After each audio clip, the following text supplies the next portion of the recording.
કે ભાઈ એક સત્ય હકીકત છે કે એક બાળક હતું અને એક બાળકની મમ્મી. હવે એક સમય એવો બને છે કે બાળકની જે મમ્મી છે એ બજારમાં જાય છે અને એક સફરજન લેતા આવે છે. હવે એ બે સફરજન લઈ અને ઘરે ક્યાંક મૂકે છે. એ જ સમયે એક નાનું બાળક એ દોડતું આવે છે અને બંને સફરજનમાંથી એક એક બટકું ભરે છે. હવે બંને બટકું ભરી અને એની મમ્મી બહુ ગુસ્સે ભરાય છે. ગુસ્સે ભરાયેલી જોઈ અને બાળક સમજી ગયું. એટલે બાળકે તરત એની મમ્મીને કીધું કે મમ્મી, આ સફરજન છે એ મીઠું છે.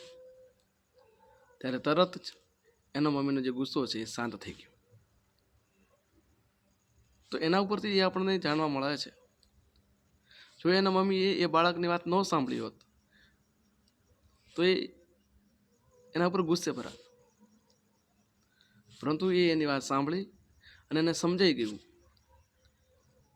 કે કોણ સાચું છે.